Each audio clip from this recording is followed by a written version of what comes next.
Bem-vindos a mais um episódio do Ética Cast, um podcast de católicos, pelos católicos para católicos. Meu nome é Bruno Maia, tô aqui do meu lado com o Marcelo Vermidian. Oi a todos. E antes da gente apresentar nosso convidado, a gente começar o episódio, esse é o 11º, né? Só me engano. Antes da gente começar mais esse episódio, siga a gente nas redes sociais, Instagram é Ética Oficial, YouTube é Ética Cast, lá no Spotify também é Ética Cast.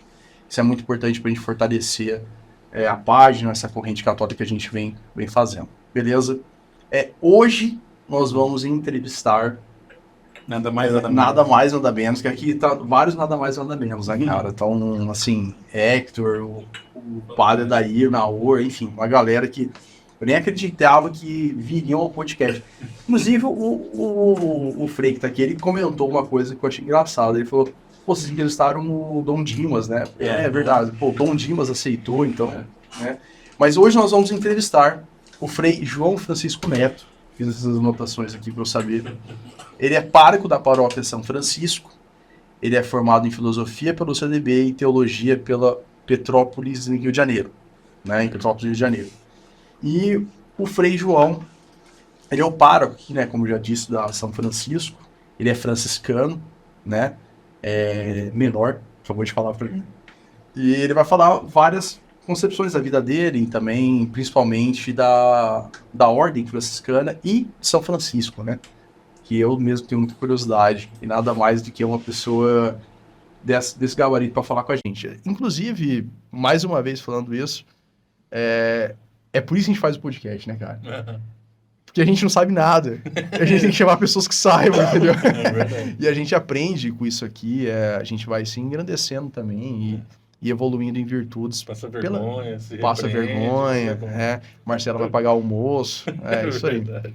Mas aí, Frei, bem-vindo.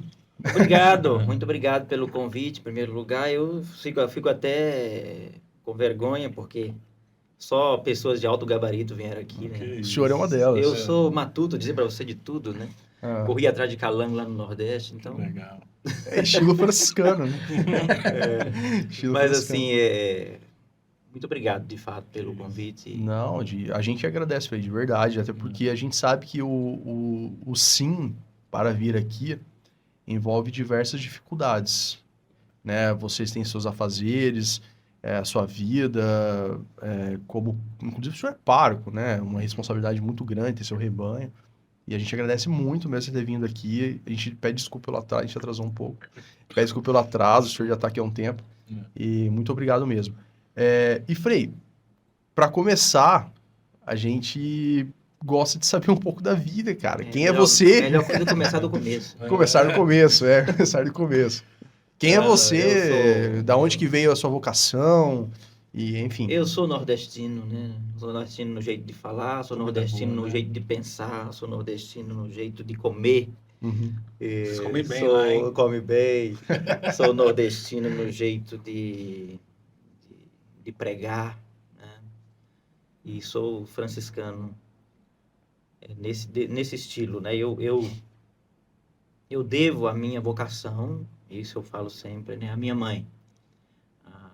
A minha vocação, o frade que eu sou, o sacerdote que eu sou hoje, eu devo à figura maternal, né? Minha mãe foi uma grande santa na minha vida, né? Uma mulher que me inspirou muito, que com o seu jeito simples, minha mãe era analfabeta, minha mãe não tinha instrução assim escolar, mas foi uma teóloga, foi uma doutora na minha vida, entende? Inclusive no dia da minha ordenação, que me marcou muito, na homilia do Dom Gregório, que é um bispo muito amigo, foi justamente ele falar para mim durante a homilia: Frei João, você é fruto do suor do seu pai e das lágrimas da sua mãe. Nossa, bonito, hein?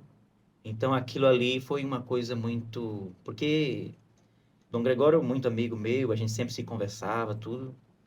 E na hora ele teve essa inspiração de falar isso assim, que como isso me marcou, né? Então eu nasci no dia 4 de outubro de 1984. Vou fazer 40 anos, tô ficando velho, barba branca. Nasci no Nordeste, na Paraíba, mais especificamente, na cidade chamada Água Branca. Sou de uma família muito numerosa, né? Muito numerosa. Eu Que sou bênção. o 15º filho. Que legal. Cara, você venceu meu pai. Meu pai são 11. Opa! Ele venceu meu pai, cara. Alguns já faleceram logo, alguns nasceram e já faleceram criança, mas... Então, o frade que está aqui, ele é fruto dessa família numerosa. Meu pai, um agricultor, um homem também muito simples, mas muito zeloso do cuidado da família. Cuidava e zelava da minha mãe, dos meus irmãos, da minha casa. Então, até os meus 7 anos eu vivi no Nordeste, na Paraíba, na Caatinga mesmo, no sertão paraibano, E seu pai era agricultor. agricultura. Então, eu vivia lá, Uhum. no Nordeste. Uhum. E me era muito caro os momentos de família, momentos de espiritualidade, de fé, de rezar junto, né? Então isso marcou muito a minha vida à noite sempre, antes de dormir, a gente abria o oratório, ajoelhávamos em casa e rezávamos o terço. Que legal. Bonito. Desde novinho. É isso, não tinha energia elétrica, não tinha água encanada, não tinha nada. Uhum. Moderno assim, ou algum tipo de conforto nesse sentido. Era tudo na mão, tomava banho na lata, né? Com um copo como esse jogando, era assim. A minha vida de infância foi assim. E olha, eu digo aos senhores hoje, foi graças a Deus, viu? Deus seja louvado, porque não tinha internet, não tinha celular. Uhum. Então eu louvo a Deus porque eu vivi uma infância de fato de criança. Brinquei, chorei, subi em árvore, caí, machuquei, levei uns beliscão, né? Uma chinelada para ativar o sangue, assim, era normal, era bom. Era assim mesmo, normal, né? Entende? Isso não tem. Hoje talvez seja nossa, mas isso era normal, né? Meu pai sabia para que servia a cinta, né? Segurava as calças. Então, As calças esquentam as costas. meu pai não tinha esse negócio. Meu pai falou uma vez, calou. Meu pai não tinha esse negócio. Imagina a gente falar alguma coisa e retrucar ou responder. Não, meu pai era, já falei, pronto. Mas imagina se 15 retrucasse, né, cara? Não, Não faz mais nada, né? Além Faz de... mais nada. Então não. era assim lá em casa, né? Mas assim, ao mesmo tempo, meu pai muito carinhoso, muito atencioso com os filhos, né? Ao mesmo tempo que ele era muito durão, porque tinha que ser mesmo, eu não tinha outro jeito, né? Mas ele era muito paterno, era muito afável, muito preocupado com a nossa sobrevivência, porque no Nordeste, até a época que nós ficamos lá, era muito precária as coisas. Então meu pai tinha muito medo de passar fome. E hoje ele ainda diz com muito orgulho, né? Ele diz, graças a Deus, na minha casa ninguém nunca passou fome. Não tínhamos carne todo dia, não tínhamos o luxo, mas nós tínhamos comida. Sim. Nossa, que responsabilidade, né? Com 15 crianças. Então... É isso que eu ia falar. Cara, eu não tinha pensado nisso. 15 boca. Não, porque a gente tem filho novo, né? 4 anos. Então, ele falou. A gente fica preocupado, né? Assim, tudo tem que estar certo, porque a prioridade é o filho, né? Imagina com 15... Mas carne, assim, eles comiam às vezes. Imagina 15 bifes. Esporadicamente, né? Bem assim. Como dizia minha falecida mãe, nas 4 festas do ano. Né? Não dá Natal, Ano Novo, não dá nem pra ser aniversário, porque só tem 15 no ano também. Não, aniversário nós nunca tínhamos assim. Não, isso era bolo de aniversário, essas coisas nunca teve, não. Entendi. E não dá pra você comprar pra um, né, cara? Senão, não, era só abraçar no dia do aniversário, parabéns e todo mundo e vamos brincar. Então nossa, eu lembro desse tempo de infância, assim, ao mesmo tempo que a gente não tinha nada, assim, mas nós tínhamos tudo, porque tínhamos Deus, tínhamos fé, tínhamos espiritualidade, tinha fé católica, sabe? Mas havia uma igreja católica por perto lá? Bem longe, uns 25 quilômetros. Ah, entendi. Vocês costumavam ir? Minha mãe e meu pai sempre aos domingos, levava sempre 1, 2, 3, né? Porque não dava para levar todo mundo, né? Aí ficava aqueles outros em casa, depois iam outros. Eu, na minha época, foi assim. Quando a minha mãe casou, não tinha missa todo dia na cidade, né? Mas quando eu já me entendi de gente, assim, até os meus 7 anos, eu lembro dessa realidade de missas todo domingo. Mas a igreja que tinha lá era franciscana? Não, lá são os carmelitas. Ah, os carmelitas. Carmelitas, conhece? Legal. Do Frei Gilson. Não. Presbítero é doutor ramificação, né? Ah, é? é? Carmelita do Espírito Santo, né? Ah, não sabia disso aí, tá vendo? Eu não sabia disso, Mas tem os cara. carmelitas descalços, né? Que são uma ordem lá da época de São João da Cruz. Ah, entendi. Tem Legal. esses carmelitas novos são A gente podia mapear isso aí, né? ramificações. É, eu acho Porque legal isso aí, cara. Eu não conheço. Eu não conheço também. Igual o franciscano, tem muito franciscano hoje, né? Tem muitos franciscanos. É, a gente vai Tem falar a Toca sobre de isso. Assis, tem É. tal de Caminho, não sei onde, que é também com a espiritualidade franciscana. Mas os franciscanos originais, né? São os Puxar, menores. chupar a sardinha pro nosso lado, puxar a sardinha pro nosso lado, somos nós, né? São os menores, né? Certo. Se a Dona Mariana escutar isso. Mas Então, Mas, Tranquilo que ninguém vê. mas aí como é... ninguém vê. Podcast ninguém vê. Mas aí como é que foi a sua conversão? Você fala assim, cara, tive essa vida... porque você entrou no seminário Não, novo. mas calma aí, eu quero saber como que ele saiu de lá aí veio pra cá. a 25 quilômetros de uma igreja Então, pra chegar aqui. eu É. fiquei lá, né, no Nordeste. Como eu brincava no começo, correndo atrás de calango, né? Brincando, correndo. Uhum. E nós não tínhamos nem calçado. Nós tínhamos meu pai uma vez comprou uma percata para mim. Eu lembro de couro de bode. Mas eu acho que aquilo era de couro do sovaco do bode, que era podre, viu? Meu Deus do céu, aquilo ali era terrível. Meu Deus do céu. Mas era assim foi a minha infância, assim, né? Até os meus 7 anos. Depois, meu pai resolveu mudar para o Mato Grosso, naquela época chamava Mato Grosso, né? Tudo era Mato Grosso, lá tem fartura, lá chove todo dia, tem mais condição de vida, não sei o quê. E Não aí, tinha fake news na época. não Já tinha. tinha fake news. Já tinha. Aí meu pai vendeu as coisas lá que nós tínhamos. Naquela época meu pai tinha muita terra lá, né? Mas não valorizava, né? Sei. E aí meu pai resolvemos vir para o Mato Grosso do Sul, mais precisamente ali para a região de Vila Vargas, perto de Dourados. Sei. E ali eu me criei, né? Junto ali são os salesianos, né? A paróquia salesiana. Uhum. Logo que chegamos já entramos na coroinhas, catequeses, esses movimentos da sim. igreja, né? E foi muito bom para mim, né? E depois os salesianos sempre eu desde pequeno, eu lembro que com 9 anos de idade eu já falei para minha mãe que eu queria ser padre. Minha mãe foi a primeira pessoa que eu falei, eu quero ser padre. Porque eu tinha inveja do meu pároco, eu achava tão lindo ele celebrando, né? Nossa, quando eu vi o meu pároco celebrando a missa, eu falava, meu Deus, eu quero ser igual esse homem, né? Uhum. É tão bonito, tão bonito. Tinha essas ideias assim de criança na mente, né? Achava bonito ele celebrando, ele pregando, ele exortando, e as pessoas pedindo bênção. E só para você ter uma ideia, a minha mãe era devota de padre, né? Minha mãe, para ela beijar a mão de um padre, era quase uma ação litúrgica, assim, né? Ela tinha uma veneração pelo sacerdote. E eu fui crescendo nesse ambiente, e falei para minha mãe, queria ser padre, minha mãe incentivando, minha mãe muito de oração. Depois falei para o nosso pároco, mas eles sempre achavam que eu seria um padre salesiano, né? Claro, estava ali. Lógico. Comecei os encontros vocacionais junto aos salesianos, padres muito queridos, padres muito bons, que foram um exemplo na minha vida. Tanto é que a minha vocação cresceu junto dos salesianos, né?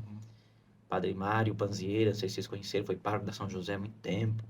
Não Morreu conheço. com mais de 60 anos de sacerdote, um homem muito Nossa, santo. que legal. Muito santo. Depois o padre Lauro, o padre Valdomiro, o padre Eduardo. Teve padres muito bons na minha vida. Graças a Deus, não posso reclamar, não. Muitos santos. E aí, o padre Tadeu, que hoje é Dom Tadeu, né?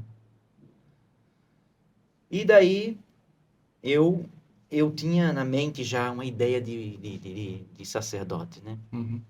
Eu tinha uma ideia de sacerdote que na minha mente era um frade capuchinho Uhum. do Nordeste, chamado Frei Damião de Bozano. Não sei se já viram falar. Um santo Não. capuchinho que fazia missões no Nordeste. Ele é famoso. Vai ser canonizado. Falei com que a gente é certeza. ignorante pra caramba. Falei que não era à toa, eu tava brincando. E aí, Não era à toa. aquela visão de sacerdote na minha mente, isso ficou marcado desde a infância, né? Uhum. Porque ele fazia missões no Nordeste, Frei Damião. e ele é muito famoso. É difícil uma casa no Nordeste que não tenha um quadro ou uma imagem de Padre Cícero do Juazeiro e uma imagem ou um quadro de Frei Damião. É difícil. Então eu tinha essa ideia, né? E quando eu encontrei os salesianos, achei bonito o carisma, maravilhoso, Uhum. maravilhoso. A vida de Dom Bosco é encantadora, não tenho dúvida nenhuma. Sim. Eu devo muito aos salesianos de Dom Bosco, muitas coisas, mas não me identifiquei assim para entrar nessa congregação, para achar bonito tudo, mas para mim eu tinha uma ideia assim de São Francisco como um homem muito simples, né? Como da simplicidade, da humildade, da pobreza. Então eu pensava, meu Deus, eu sou tão pobre, né? Eu tenho que entrar nesses franciscanos, porque olha como é bonito São Francisco, como é bonito o jeito de São Francisco viver. Aquela música, tem uma música, lá vai São Francisco pelo caminho, de pé descalço, tão pobrezinho, É. pegando água do ribeirinho. Eu tinha esse encantamento, né? Uhum. E lógico, a roupa. A roupa sempre me encantou em São Francisco, o hábito franciscano, isso desde a infância me impressionava, né? Uhum. Eu achava muito bonito, né? Achava uma roupa ao mesmo tempo muito elegante, mas ao mesmo tempo uma roupa muito simples, né? Uhum. Muito simples. O hábito franciscano ele é uma roupa simples. Simples, é.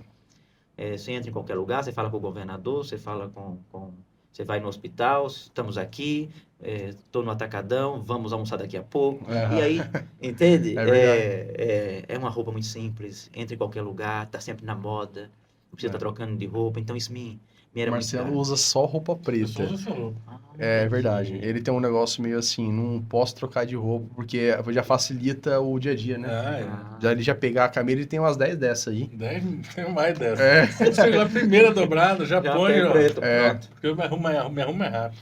É. Ele tem esse negócio. Então foi assim, eu cresci nesse ambiente assim, e aí fiz encontro vocacional, eu fui no encontro vocacional em Dourados, e aí eu perguntei para uma irmã lá, uma religiosa, falei, irmã, onde que tem os franciscanos? A senhora não passa o endereço de algum que eu quero me comunicar com eles. E a irmã me passou o endereço do Frei Aloysio, eu mandei uma carta para ele, toda vocacional, né? Eu tinha ali 12, 11 anos, Uhum. né? Escrevi, né? Contando de um sonho que eu tive de São Francisco, que passava o hábito para mim, Que legal. entende? Isso eu lembro bem. E eu pensei assim, mas ele não vai dar nem atenção, né? Aqui na Vila Varga, onde Judas perdeu as meias, ele não vai nem... Mas que no outro mês ele me mandou um cartão, aí depois falou que ia passar lá em casa, passou lá em casa. Que Olha, legal. foi impressionante, assim, Uhum. ele cuidava bem das vocações nesse sentido. E começou a fazer o acompanhamento vocacional comigo, e naquela época nós não tínhamos televisão em casa, não tínhamos videocassete, nada. Mas isso já tinha quantos anos? 11, 12 11, anos. 12 anos. Nossa, muito novo. Nossa, É. muito novo. 12, é. Aí ele levava a televisão lá pra casa, ele levava videocassete, ele almoçava lá em casa, ficava a tarde toda lá. Uhum. Pra nossa família era uma alegria muito grande. E aí, passou o tempo, eu fiz um encontro vocacional no ano 2000 em Rondonópolis. E aí, eu lembro que quando eu cheguei no seminário, que o Frei foi nos buscar, e fomos de Kombi, e quando nós chegamos de Kombi lá no seminário, que eu olhei aquela estrutura, que eu desci da Kombi, eu me lembro que eu disse, é isso que eu quero para minha vida. Eu tive certeza que era aquilo que eu queria Uhum. para minha vida. Não sei porquê, não sei explicar, mas eu gostei demais.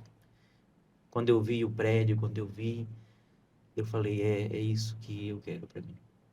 E começamos o encontro, foram 3 dias, e no último dia tinha que falar pro Frei se a gente ia querer entrar no próximo ano, não. Uhum.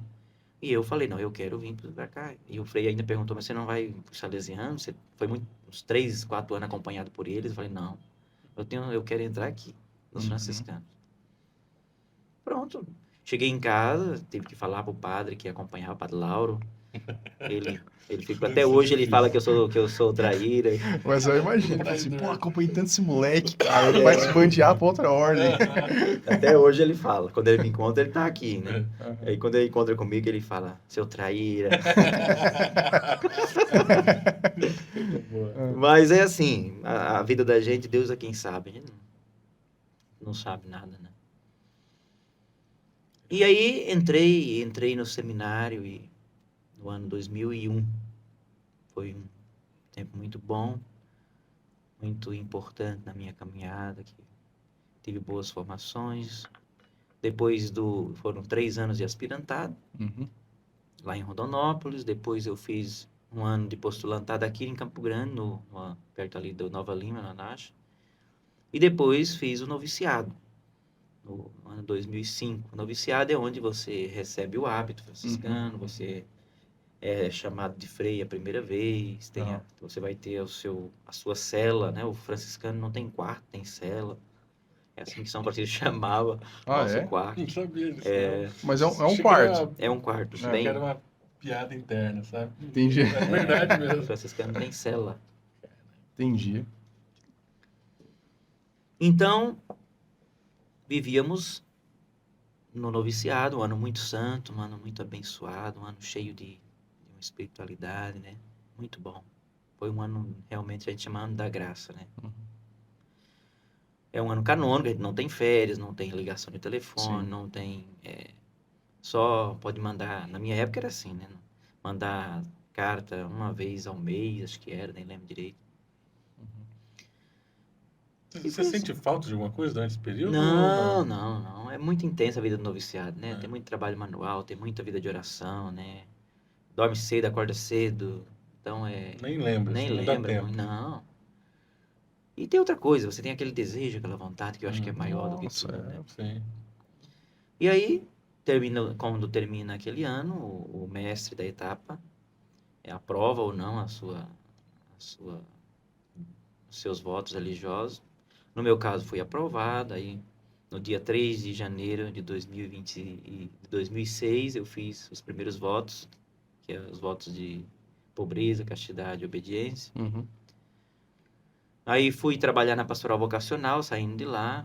Trabalhei 1 ano na pastoral vocacional da minha entidade, da minha custódia. E depois vim para cá para fazer a filosofia. Mas a ordenação como padre é só no final de tudo isso, Tudo né? isso. Entendi. Ô, Primeiro Fábio, você vira tipo uma irmão, pergunta. depois... Você falou que seus votos foram aceitos, né? Aham. Se não são aceitos, o que acontece? Tem que passar mais um ano? Como que é? Depende do mestre, né? Ele pode dizer, olha, você não foi aprovado, vai ficar aqui mais 6 meses, Uhum. tem que trabalhar esses pontos aqui, ou nós achamos melhor que você vá para casa, né? Pensar melhor a sua vocação. Pode acontecer Cara, tudo. isso deve ser uma coisa foda. Isso é difícil, essa fase da vida. Você ficou um tempão lá, eu falei, não, infelizmente meu filho não... Não, Mas é lógico, ou- acontece. Acontece. Acontece assim, mas não é uma coisa assim também que ele no último dia ele vai falar, né? Aham, já vem Ele- avisando, todo né? mês tem uma entrevista, né? Todo mês ele vai conversando, você tem que trabalhar esses pontos aqui. Uhum. É lógico que a cada 6 meses aí tem avaliação. Uhum. Aí chega naquele final, ele faz a avaliação, diz, olha, você tem que trabalhar isso aqui, porque você não vai conseguir professar os votos diante dessa dificuldade aqui. Uhum. Entende? Aí você Entendi. tem que dar seus pulos, né? Aí chega no final, ele percebe que você não avançou, que você não tem... Aí tem que dizer pra pessoa, olha... Nossa. E às vezes diz com clareza, né? Como franciscano, você não tem Mas vocação para ser frade, mas... o voto de pobreza é muito... É abdicação total, né, Frei? No sentido assim, você não pode ter nada no seu nome, ou pode? Como é que funciona isso? Não, o voto... Na verdade, nós franciscanos, por incrível que pareça, nós não fazemos voto de pobreza, né? Nós fazemos voto de sem nada de próprio.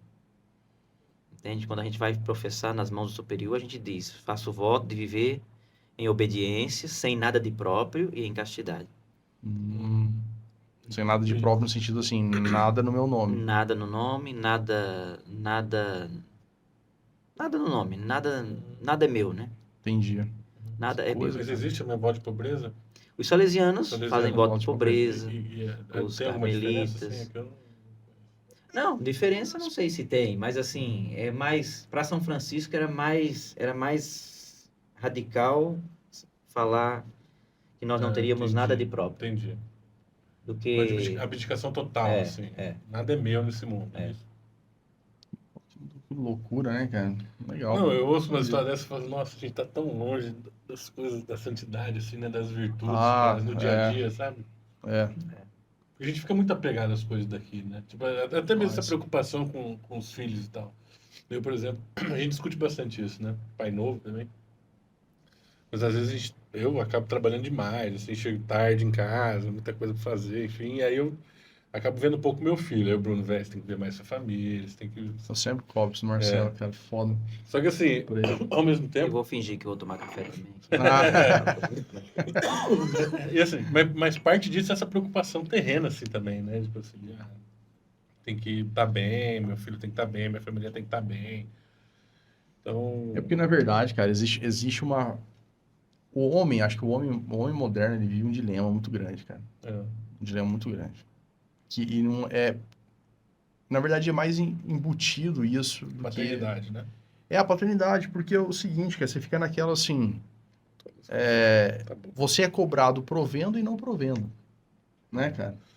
Então, mas eu acho que você, não sei se você sei lá. concorda comigo, mas o que eu acho disso. Ah, O homem tem a dualidade dele, né? Ele não pode estar ao mesmo tempo em casa e provendo para a família. é isso que eu tô falando. Porque E é se você, muito- se você acaba provendo, você é cobrado de não estar em casa. É. E esse é o paradoxo do homem. Mas a mulher tem o dela também, que é o seguinte, É. que é o criar o filho Se você não provém, você é cobrado que você não provém, velho. para entregar o filho ao mundo, entendeu? Tipo, ela não pode botar numa bolha o filho. Então, assim, não sei. Mas parece que são entregas diferentes na paternidade e maternidade. Não, com certeza. Acho que ele não concordou com nada que a gente falou. Também acho, cara. Eu, assim, não concordei com nada que vocês falaram, mas beleza, eu não vou falar. Não vou botar vocês na Sou realidade. muito educado. Não, eu acho a respeito dessa situação, eu acho que nós vivemos no tempo contemporâneo, nessa contemporaneidade, a gente tem muita preocupação em criar os filhos para o mundo, né? Para o mundo. A gente tem, não, vocês têm. Uhum. De criar os filhos para o mundo, quando na verdade a gente deveria criar os filhos para Deus, né? Pois é verdade isso aí, é verdade.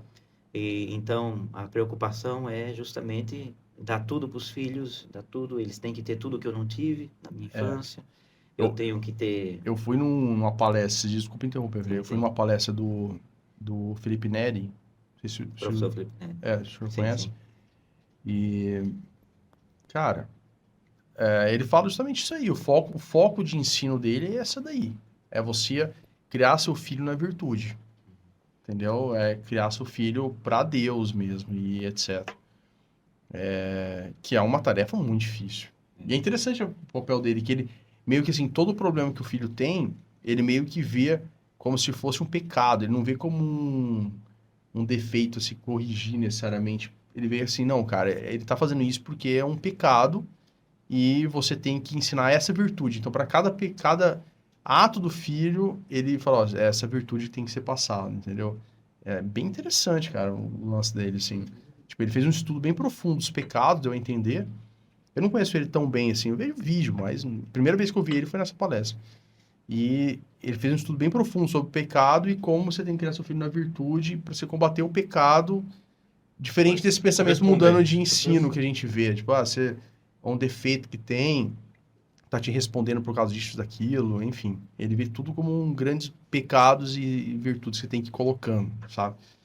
E entra um pouco nisso aí, cara, porque você tem que tomar certas decisões. Por exemplo, eu tenho que tomar uma certa decisão na minha vida atualmente o que é a decisão, cara? A gente fala, cara, eu quero botar muito minha filha ou no Instituto Boa Nova, ou na escola Mater Carmeli, lá do... Isso. Mas para tomar essa decisão, várias outras coisas vão ter que acontecer, entendeu? Tipo, eu moro extremamente longe, enfim, mas é uma decisão importante, cara. Que eu tô tendo que tomar. Mas é uma decisão firme, porque assim, é uma decisão que eu vou ter que bater firme na minha mulher, sabe? No sentido assim, ó, vai ser isso, porque ela não quer. Eu acho engraçado porque assim. Agora ela vai querer. Fred, você passa uma tranquilidade no seu olhar que é muito boa, né, cara? É uma tranquilidade, esses dois idiotas falando. Você tá falando contando coisa. como se fosse um obstáculo enorme, só que ele tipo, já tem a resposta. Tá sabe? bom. Tipo, Ele olha, tá bom, Tá dando nitidamente dá pra ver. tá dando discurso aí. Você sabia que ele que fez a entrevista do meu casamento, cara? Ah, é? Você passou? Não, ele me olhava exatamente como ele tá me olhando agora. Ele olhava assim, tá. Porque faz umas perguntas, né? Uhum. Aí ele me olhava, tá bom. E na época, olha que interessante. Na época que eu fiz a entrevista do casamento, eu não era... Assim, eu me dizia católico, mas não era católico. Minha conversão foi recentemente, né? E poxa, aí é engraçado que ele me olhava assim, exatamente como ele tá olhando agora, cara. Tipo assim, tá bom, meu filho, vai. Mas desculpa, Frei. Onde estávamos? Nem lembro mais. Que o papel do homem é criar o filho não para esse mundo. Criar os filhos para Deus, criar o filho para Deus, porque o mais importante não é... Claro que é importante dar ao filho qualidade de vida, essas coisas tudo, mas o mais importante é salvar a alma dele. Claro. O mais importante é que seu filho cresça na graça de Deus, seja uma pessoa firme na fé, porque ele pode não ter tudo, mas tendo Deus ele tem tudo. Uhum. Se ele tem espiritualidade, se ele tem a fé católica, porque tendo a fé católica, nós não precisamos de mais nada. Então, o que falta hoje em muitos pais é ter essa consciência, né, essa convicção de que precisa criar os filhos para o céu, criar os filhos para Deus, levar essas crianças, porque vocês são responsáveis pela salvação, pela condenação dos filhos de vocês. Isso é pesado. É pesado. É pesado ouvir isso. Mas é uma realidade. O senhor tá certo. Porque, como diz Santo Agostinho de Hipona, o grande Agostinho de Hipona, né? Quem deixou de pensar na vida eterna ou perdeu o juízo ou perdeu a fé. Um dos dois. É verdade. Mas, Frei, aí... Tá, beleza. Aí você virou Frei... Vamos mudar de assunto, né? Não, Vamos voltar ao assunto anterior. Vou voltar à sua vida. A gente se sente muito ruim, né, cara? Mas é a verdade. É É verdade. Tá, vamos adiante. Eu tava falando... E você viu que, lembrando disso, o pessoal começou a voltar a usar os crânios na mesa, igual usavam para relembrar que o fim é a morte, né? Bom, o assunto tá indo por outro lado. Eu vou nesse assunto, então. Eu baseio as minhas homilias, as minhas pregações neste livro, né? Imitação de Cristo. Tomás de Kempis. Tomás de Kempis. Sim, eu comecei a ler, mas não terminei. Tem no meu Na verdade, carro. só no comecinho, né? Ele é o livro de minha cabeceira.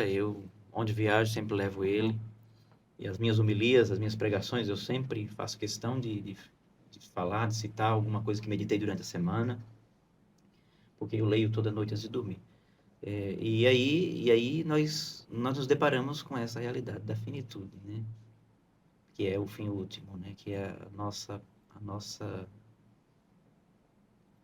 tempo brevíssimo sobre a Terra. Porque o livro Imitação de Cristo, ele vai dizer que aquilo que não é Deus não é nada. O que não é Deus não é nada. Então nós corremos, lutamos, labutamos, mas esquecemos que vamos morrer. Esquecemos que temos E a quaresma que estamos agora, para encerrar, é justamente isso. É um grande retiro, dizendo para nós, desde a quarta-feira de cinza, que o padre põe a cinza na nossa cabeça, dizendo, lembra-te que és pó, que ao pó há de voltar, para nos lembrar de que nós vamos morrer. Porque qual garantia a gente tem que vai almoçar hoje? Nenhuma. Qual garantia você tem que vai ver sua esposa, seu filho hoje? Que o abraço que você deu neles hoje não foi o último abraço. Se nós pensássemos mais nisso, não viveríamos mais para eles, ou pensando mais neles e pensando em salvá-los. Estou usando vocês, mas quem está ouvindo, né? Claro, lógico. Então, o fim é a gente pensar que vamos ter um final, que nós vamos morrer. Porque nós vivemos achando que não vamos morrer. Na correria a gente nem pensa em morte. Nem pensa em morte. Eu tive um sobrinho que está com, acho que 2 anos. Acho que nem 2 anos que faleceu. Ele estava brincando lá em casa. Aí, de repente, quando a mãe chegou, ele falou para a mãe que queria ir jogar bola com os amigos. 14 anos. Aí a mãe deixou, minha irmã. Ele foi. Depois de 1 hora chegou a notícia que ele tinha morrido afogado. Não sei, foram jogar bola e... Não sei se nem chegaram a jogar bola, foram para um riacho, criança, né? Morreu afogado. Então, eu fico pensando assim, a vida é breve, entende? Nós não imaginamos, a gente acha que vai ficar velhinho, que vai morrer vendo os netos e bisnetos. Assim é o ideal, mas isso é ilusão, isso é acreditar num hipotético futuro que não existe é loucura. Nós só temos hoje, só temos o agora, não temos o amanhã. O amanhã é ilusão. Nós temos hoje para viver. Então temos que viver bem o hoje. Não pensar que vamos ter tempo. O tempo, ele é. Porque o demônio diz para nós, não, fica tranquilo, você vai ter tempo. Você vai ter tempo. E nós acreditamos, porque o demônio sabe mentir bem. Não, eu vou ter tempo sim, aí eu vou ter tempo para curtir meu filho, minha esposa, minha casa, minha vida, eu vou ter tempo. Quando na verdade é ilusão. Nós não sabemos como vai ser o nosso término. Por isso que tínhamos que viver mais pensando nisso que você pode dizer. Por isso que muita gente agora usa essa caveira, e alguns santos aparecem. São Francisco tem imagem dele segurando a caveira. E, ai, que feio. Não, é isso mesmo, é isso mesmo. É pensar que vamos morrer. É pensar que a nossa vida não está em cargos, não está em poder. Isso é bobagem. Bobagem. Tem gente que briga por causa dessas coisas. Ai, se não me der uma posição, se eu não tiver isso. Bobagem. Bobagem. Isso vai terminar. Você talvez não chegue ao fim do dia querendo agradar as pessoas. Querendo agradar os outros. Não, eu tenho que ser aquilo que os outros querem que eu seja. Eu tenho que ser aquilo que os outros pensam que eu seja. E eu nunca vou ser eu mesmo. Né? Tem muitas situações dessa natureza. Não, eu tenho que agradar. Eu tenho que agradar a Deus. Para mim, Deus tem que ser agradado. Eu tenho que fazer aquilo que... Qual é então, o itinerário da nossa vida para saber se estamos certo ou errado? Se aquilo que eu estou fazendo é a vontade de Deus ou não? Pronto. Aquilo que eu estou fazendo agrada a Deus ou não? Se não agrada a Deus, tenho que me afastar. Se agrada a Deus e não está agradando os homens, Deus seja louvado. Porque eu tenho que agradar a Deus. Deus tem que ser agradado. Se Deus está agradado, não sei se a palavra é essa. Se Deus está satisfeito com aquilo que eu estou fazendo, tá bom. E assim, só Meu Deus, filho. Não, é... Mas Isso é muito difícil como advogado, cara. Não, é impossível. Nossa Senhora. Mas mas só para não ter um ponto, assim. Pai, meu filho. Já é uma direção espiritual, né? Já virou, É, já virou tô me direção sentindo espiritual. mal, já. Às vezes eu sinto como se... Não sei se é só eu, acho que a maior parte das pessoas que estão ouvindo também acontece isso. Ela se vê numa posição aonde talvez assim, o que eu faço talvez não possa agradar a Deus, mas se eu deixar de fazê-lo, vai complicar com a minha família. Em questão de manutenção. Perdeu o sócio. É. Vou perder o sócio. A conversa continuar. Vamos encerrar. Vamos encerrar aí. Ei, muito obrigado. Você entendeu? E aí eu fico assim, mas e se eu abrir mão disso aqui? Eu também não tô desagradando a Deus? Tipo, faltando com a minha família financeiramente dizendo? Entendeu? Você entendeu o meu dilema? É tipo assim, o que eu faço talvez agrade mais aos homens do que a Deus, né? Mas ao mesmo tempo, se eu deixar de fazê-lo, aonde que eu vou tirar a subsistência fundamental da minha família? Sabe? Eu acho que é um dilema que às vezes muitas pessoas vivem dela sair de uma situação ruim, cara, né? Você fala assim, isso aqui não tá legal, mas ao mesmo tempo, se eu deixar de estar, eu vou... Como é que eu não vou desagradar a Deus também, não faltando com a minha família, entendeu? A situação é a seguinte. Existe... O pecado, ele tem 2 qualificativos. Né? Ele é venial ou é mortal. Então, o que eu estou fazendo é pecado mortal, coloca em risco a salvação da minha alma. O que eu estou fazendo é pecado venial, não é pecado mortal. Eu vou me libertar disso, eu vou sair disso. Meu desejo não é continuar e morrer nisso ou querer subir na vida cada vez mais nessa situação em que estou, que não quero saber o que é de ninguém. Não, sim. Cada um tem sua situação. Então, aquilo que eu estou fazendo é muito grave, muito grave. Então, eu tenho que me afastar. Não, porque não tem possibilidade. Porque eu estou colocando em risco a coisa mais importante. O que é mais importante nesse mundo? Salvar sua alma. Isso. Concordo Isso. contigo. A coisa mais importante é ir para o céu, é salvar a alma. E se eu estou colocando em risco a salvação da minha alma, Se eu estou colocando em risco a salvação da minha alma, eu estou perdendo tudo. Porque imitação de Cristo vai dizer que existem duas venturas que não pode se igualar. Que é uma vida de prazeres nesse mundo e, ao mesmo tempo, morrer e ir para o céu. Entende? Uhum. Não existe possibilidade dessas duas venturas. Andarem juntos. Né? Não tem. Ou você vive uma vida de prazeres nesse mundo, sem renúncias nenhuma, sem ter que renunciar até mesmo a situação que precisa, entende? Não vai ter jeito. Ou eu saio disso, ou eu vou para o inferno. Entendi. Ou, entende? Ou eu vou para o céu. Ou eu vou para o céu. Porque isso é o mais importante. O mais importante, segundo o livro Imitação de Cristo, é ir para o céu. Tem uma frase no livro Imitação de Cristo, em latim, chama-se "Tá livre". Você não gosta de latim, eu vou falar. São mais latim. Não, eu gosto de latim, não sou Tá. contra o latim. Não, até hoje. É que a gente tava conversando sobre nome poética ali. Tal visita, finisita, tal vida, tal morte. Como que eu vou morrer? Eu vou morrer como eu estou vivendo. Como que eu vou morrer? Vou morrer como vivo. Eu não vou morrer diferente. Ah, não, eu vou me... Depois... Isso é loucura. Uhum. É loucura. Santa Teresa dos Andes vai dizer uma frase belíssima. Quem não amou Deus na terra, o que vai fazer no céu? Pois é verdade isso aí. Verdade. Bonito. Entende? Se a minha vida não foi amar a Deus sobre a terra, como é que eu vou amá-lo no céu? Se eu não renunciei, se eu não busquei, se eu não vivi uma vida de sofrimento, porque não tem, é impossível não sofrer nesse mundo, impossível. Os senhores sabem, tem sua vida de casado, seus trabalhos. Então, tem os seus sofrimentos. E o mundo moderno não quer sofrer de jeito nenhum. Não, penitência nem se fala, né? Isso aí nem. Isso aí. Bicho. Então, talis vita, finis vita, tal vida, tal morte. Eu vou morrer como eu estou vivendo. Então, eu preciso morrer bem.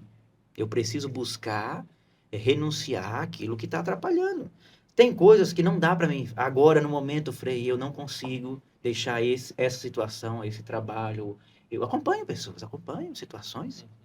Uhum. E compreendo. Por exemplo, uma pessoa que trabalha no domingo. Pecado mortal trabalhar no domingo, catecismo da Igreja Católica, não é verdade? Uhum. Mas são situações. Eu não vou sustentar os filhos dessa pessoa, né? Então Deus está vendo um médico que precisa fazer um plantão de domingo, entende? Um vigia que trabalha no domingo e tantas outras situações, pessoas que precisam realmente trabalhar no domingo. Não tem jeito. Entendi. Não tem jeito. Mas não é pecado? É pecado. É pecado. Mas Deus está vendo. Como é que eu vou dizer para a pessoa, não sai desse emprego e vai para outro lugar porque é pecado? Não. Entende? A igreja é mãe e mestra, né? É muito difícil, são situações muito difíceis. São situações delicadas. E que às vezes eu sinto também que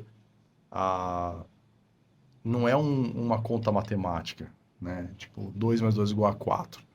É igual a gente que é do direito sabe, tipo assim, a própria definição de justiça, o que é justiça, entendeu? É muito complicado, cara. Porque uma coisa é você pensar racionalmente, é pecado e pronto. Exatamente, é isso Mas que eu não tô pode querendo ser dizer. assim, a igreja é mãe. A igreja é mãe. É. Em todas as línguas, a igreja é mãe. Entende? É mãe. Ela escuta, ela aconselha, mas ela também não é impositiva, ela não é uma déspota. Uhum. Entende? A igreja vai fazer de tudo para salvá-lo. Para salvá-lo.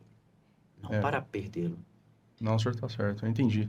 É bem delicado, uma linha bem tênue. Bonito. Mas mudando completamente de assunto.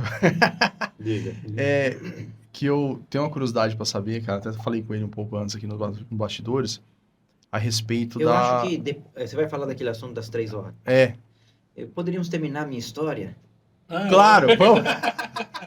Verdade. Vamos voltar a sua história, desculpa. Aí eu termino, a gente entra em assuntos mais. Tá, porque tá nós bom. entramos. Não, tudo bem, aqui é uma conversa tranquila, mas. Então aí? eu terminei meus estudos, aí fui fazer filosofia aqui na UCDB, terminei, né? Fiz licenciatura, depois morei 1 ano em Itaporã, fiz 1 ano pastoral na cidade lá, depois fiz meus votos perpétuos e profissão perpétua, na ordem dos frades menores. E aí fui morar em Petrópolis. Uhum. Foi aí onde eu conheci uma pessoa muito importante na minha vida, que marcou muito a minha vida de frade menor, que foi o Dom Gregório, o bispo de Petrópolis.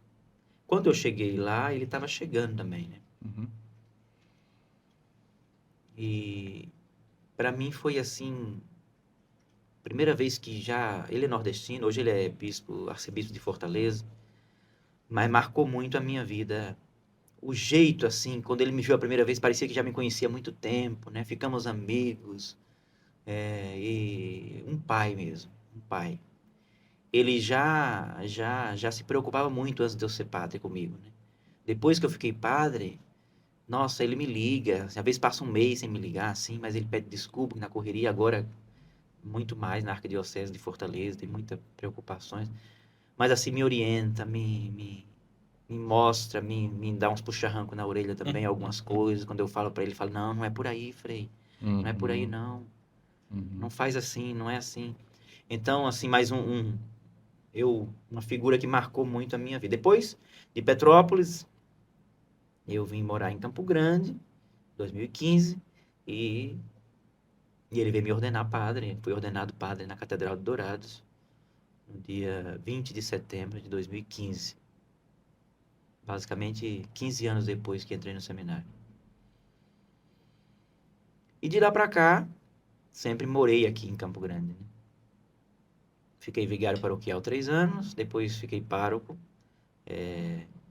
e agora estou terminando o período de pároco, vai vir outro frei que vai assumir mês que vem. Mas só para dizer assim, que não é um fim, né? É um começo. É um começo. Nós não terminamos uma etapa, já terminou. Ele ordenou o padre e acabou. Pelo contrário, agora que começa. Entendi. Agora que começa. Mas Mas eu vou falar uma coisa antes de você me indagar. Guarda a sua pergunta Não, aí. mas não é nem... Eu ia falar só... Pode falar. Mas assim, eu volto ao início, né? O padre que eu sou, o frade que eu sou, as Suor, pai. como? Suor do seu pai. Suor do pai e lágrima da mãe.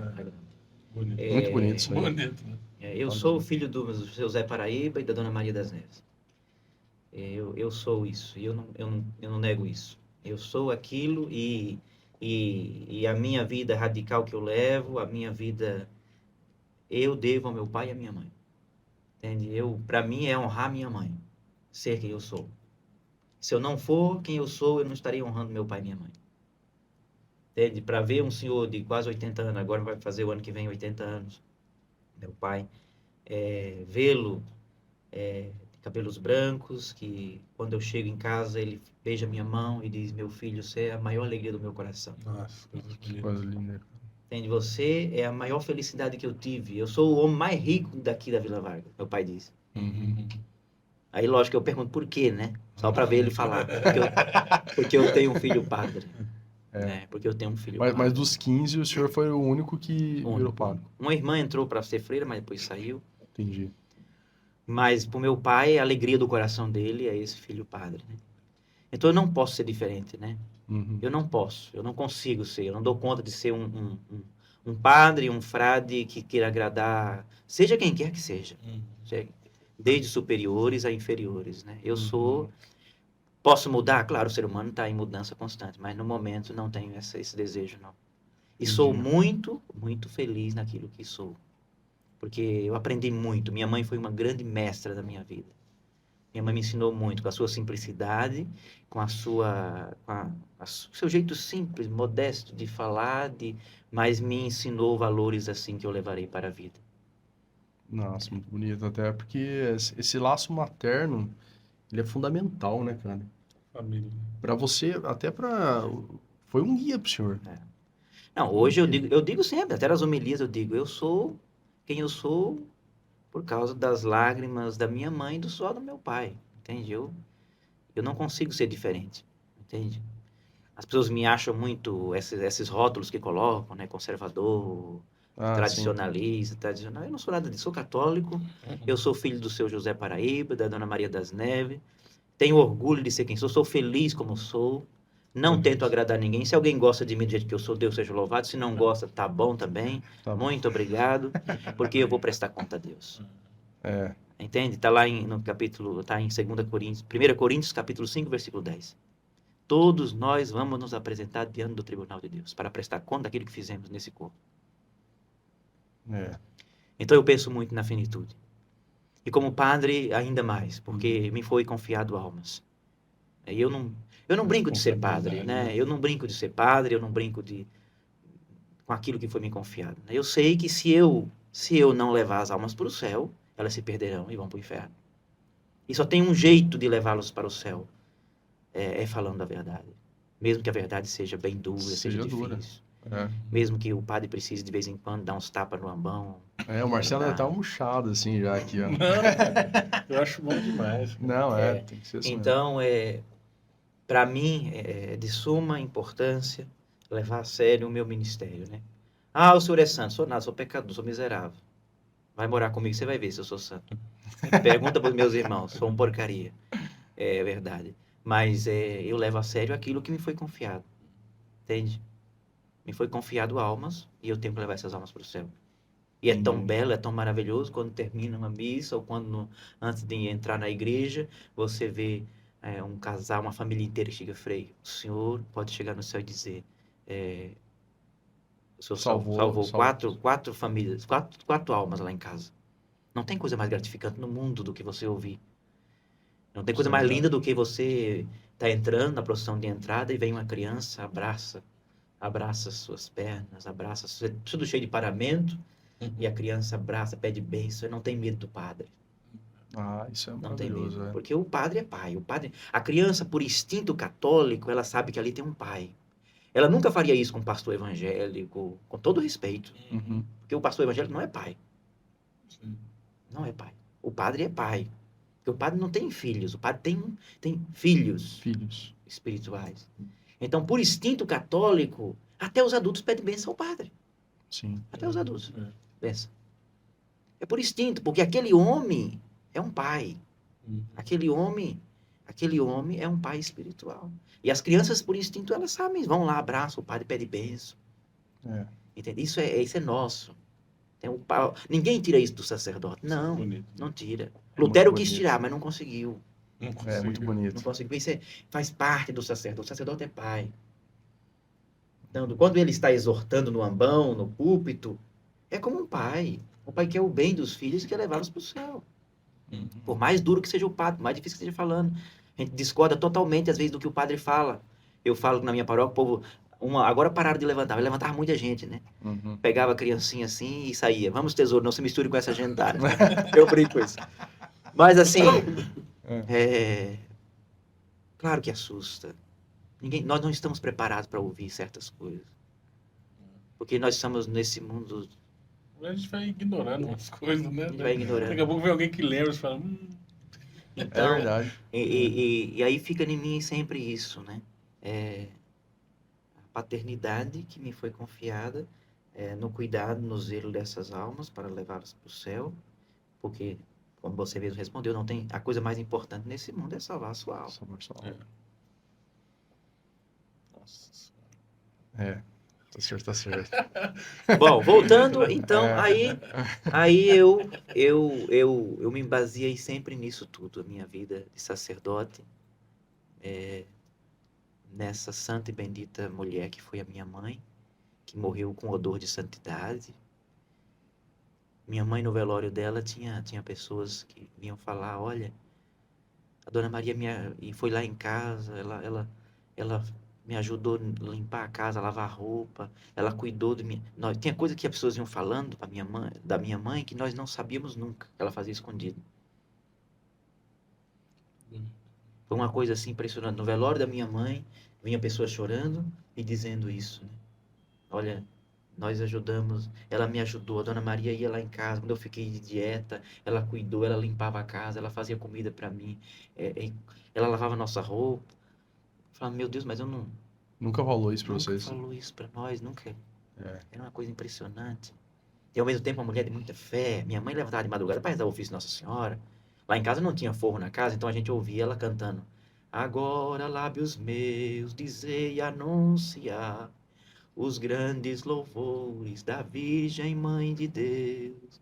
Ouve, Mãe de Deus, minha oração. Toque em vosso peito os clamores meus. Eu ouvia de madrugada aquilo, 4h30, 4 horas da manhã. Eu falava, é mãe cantando o ofício. Impressionante.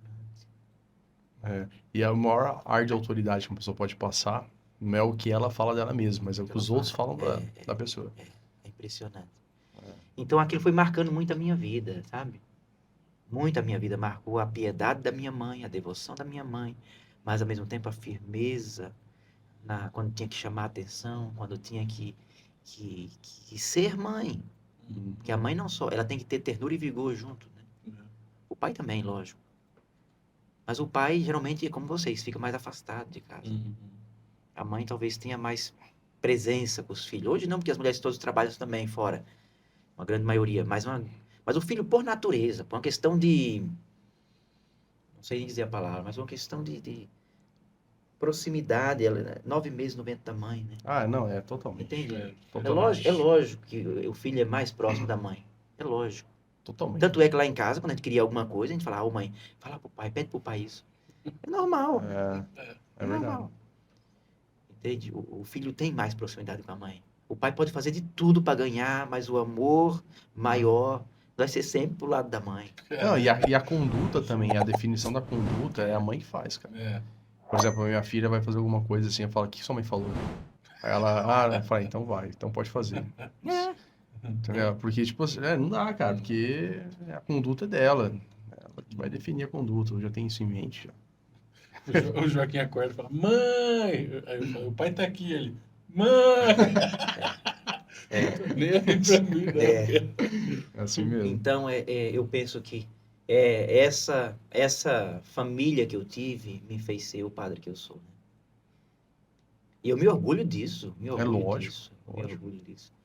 Eu sempre digo, eu estudei filosofia, estudei teologia com bons professores, tive professores assim excelentes, como Frei Alberto Pecozzi, um mestre, um doutor em liturgia, Frei Antônio Moza, que foi outro gigante na moral, e outros nomes assim que se destacaram, mas aquilo que eu aprendi com meu pai, com a minha mãe, foi a maior aula de teologia que eu tive na minha vida, porque me fez ter caráter, me fez ter honestidade, me fez ter responsabilidade e me fez ter coragem de assumir aquilo que eu acredito.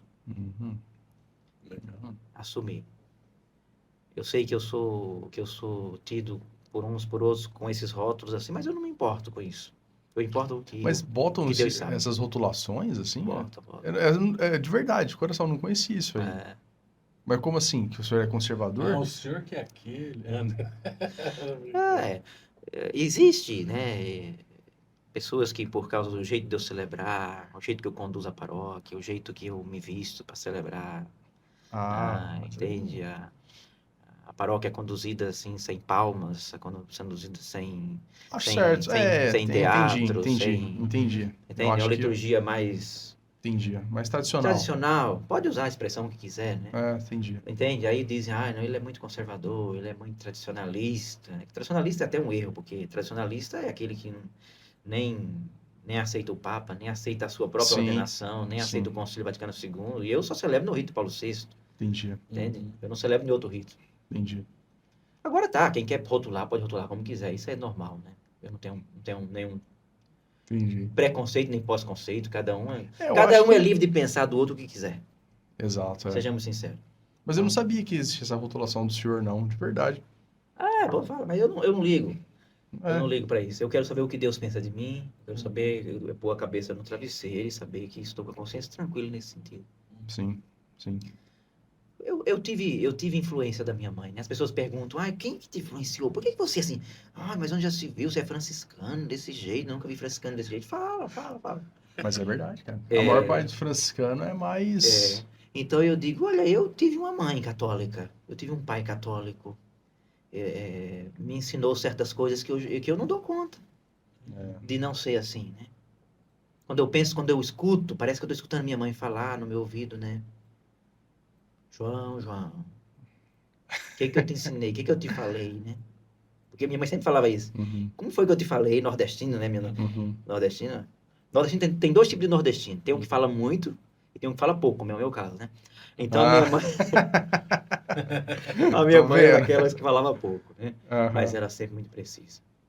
Então ela dizia, meu filho, o que eu falei? E é interessante, mãe é uma coisa terrível, né? Mãe fala, olha, meu filho, essa amizade, isso não vai dar certo. É. É Não, eu tô te verdade. falando, escuta a sua mãe. Passa um mês, 2, 6 meses. Uai, e aquela tua amiga, aquele teu amigo, não sei o quê. Acabou, não sei o quê. O que é que eu disse? É verdade. Mãe é coisa, pelo amor de Deus, mãe, quando você falou uma coisa, você escuta, porque... Então eu sempre escuto minha mãe falar, João, o que eu te ensinei? O que eu te falei? Mas Tem é. Porque a tendência... Tem Pode uma, falar. tem uma música assim, né? Um rapaz cantando, fala assim, minha mãe gosta de todo mundo, mas ela não gostou de você. Então tem alguma coisa errada. Porque assim, é uma questão de personalidade também. É. É uma questão de personalidade. O Papa Francisco, o Santo Padre, quando ele veio ao Brasil, ele deu uma entrevista na televisão aí, que não vou citar o nome para não pra fazer propaganda. E uma das coisas que ele falou, assim, que achei impressionante, que o repórter perguntando que ele não morava no Palácio Apostólico, no Vaticano, por quê? Porque era lá. Ele disse, não, eu não moro no Palácio Apostólico por uma questão psiquiátrica. Porque se eu morar lá, eu não vou conseguir viver direito. Eu moro no Santa Marta. Então, por uma questão Gostei dessa psiquiátrica, resposta, né? por uma questão psiquiátrica também eu sou quem eu sou, porque eu não conseguiria viver comigo mesmo se eu não fosse assim. Mas é assim Entende? mesmo. Então, para mim, é uma questão de honra. Posso fazer uma pergunta que pode ser meio idiota, assim? Pode. Acho que só fez pergunta idiota até agora. Pela Não, porque cara assim, do Frei. é engraçado ver Mas o café tá indo bem. Tá indo bem. A gente toma Eu muito vou café. fingir que tô tomando café aqui. A gente toma muito café. É engraçado ver a evolução do Joaquim na missa, assim, sabe? Começou assim, não prestando atenção em nada. E agora ele começou a ajoelhar, né, na consagração e tal. Eu explico pra ele, falou assim, Joaquim ó, é seu filho. Ele falou, ó, agora o pãozinho vai virar a carne, né, de Jesus, assim. E você vê que ele não entende muito ainda. Mas, assim, é um momento muito bonito da missa, né, assim, claro, é o principal. Mas eu queria saber se, assim, de celebrar a missa várias e várias vezes, esse momento, assim, acaba ficando automático ou isso nunca acontece? Então, a coisa mais importante para mim depois que eu fiquei padre é celebrar a missa, né? O ato mais que eu espero no dia, por isso que eu sempre celebro 6 da manhã, todo dia. Mas o momento da consagração, para mim, é o momento mais importante da missa. O ápice. E de fato mas assim, é uma coisa assim que eu sonhei a vida inteira. Parece que eu estou brincando de celebrar a missa quando eu era criança, sabe? Eu lembro, às vezes, quando eu brincava lá em casa de celebrar a missa. Eu sempre brinquei. Antigamente, essa maionese vinha na tampa, tinha um rótulo branco para fechar, para Ah, não sei vazar. qual é. Sei, Sei sei. qual é. Eu tirava aquilo lá e eu celebrava a missa Que em casa. Legal. Então, esse momento que o padre faz esse gesto, né, enviai o vosso Espírito Santo, para que essas oferendas se transformem no corpo e no sangue do nosso Senhor Jesus Cristo. Né? Que aquelas palavras, aquilo ali para mim é muito solene, né? Na noite em que ia ser entregue, ele tomou o pão em suas mãos, deu graças, partiu e o deu aos seus discípulos, dizendo: tomai todos e comei, isto é o meu corpo que será entregue. Isso para mim eu sonhei a vida inteira por isso, né? Eu chegava a chorar de noite, pensando que eu não ia ser padre. Tinha medo de morrer sem ser padre. Medo. Tinha um sonho muito grande de ser padre. Mas padre para quê? Para celebrar a missa. Nossa, como eu tinha vontade de pegar aquele pão e falar aquelas palavras que meu pároco a vida inteira falou. E que eu babava como coroinha olhando ele celebrar, né? Padre Mário mesmo, Padre Mário Panzieira dava 2 de você. Altão, gordão, forte. Aí é grande. Caralho, Fiz cara. perder de conhecer um santo em vida. É. Padre Mário, um homem muito santo, um padre muito... Eu tinha inveja, não vou mentir, uma inveja santa, se é que existe, de ver aquele sacerdote celebrando a missa. E quando eu fui celebrar a primeira missa, depois todas as missas, para mim, a consagração, eu não sei explicar, é algo muito sublime, é algo muito santo, né? Que você depois põe ali na patena, já não é mais pão, é o corpo, é o sangue, é a alma, é a divindade do Senhor Jesus Cristo. Isso para mim é fenomenal. Lógico. E depois quando o bispo unge a mão no dia da ordenação, né, que ele unge, né, ele fala, nosso Senhor Jesus Cristo, que o Pai ungiu com o Espírito Santo, revestiu de poder, te guarde para apresentar a Deus o santo sacrifício, né? Então isso é maravilhoso, né? Você já foi numa ordenação de padre? Eu nunca fui. Ah, Eu já vi, né, só na TV, assim. a né, ordenação é a tipo, coisa mais linda do mundo. eu já vi um momento que a mãe Desamarra a mão. desamarra. Aquele momento Nossa, que ele é bonito, né? é muito bonito, cara. Então, tudo isso foi muito marcante na minha vida, né? Muito marcante. Então, eu sempre sonhei em ser padre. Eu nunca pensei em outra coisa na minha vida. O que você pensa em ser na vida? Padre. Desde criança, todo mundo. Na escola chamava eu de padre, né?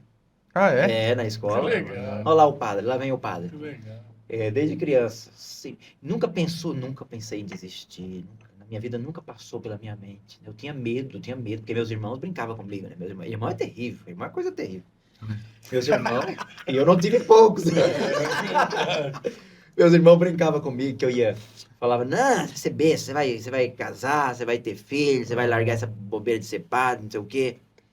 Tá louco, eu ficava com medo, hein? Sem falar que tinha aquela brincadeira que capava, né? Vocês já ouviram isso? Ah, não, padre é capado, hein? Ah, é? Eu ficava no medo, hein? Eu tinha um medo dessas coisas, mas eu rezava, pedia a Deus. E eu corria na minha mãe, né? Ô, mãe. O meu irmão falava o nome dele, falou que eu não vou ser padre, que eu vou casar, vai mudar essa ideia. Chora, minha mãe, calma, meu filho. Você vai ser padre, sim, fica tranquilo. Não chora, não. Então, para mim é uma coisa muito... Eu não consigo dizer assim que ficou mecânica a missa para mim. Não, eu acho muito bonito. Cada missa que eu celebro, me apaixono mais em celebrar a missa.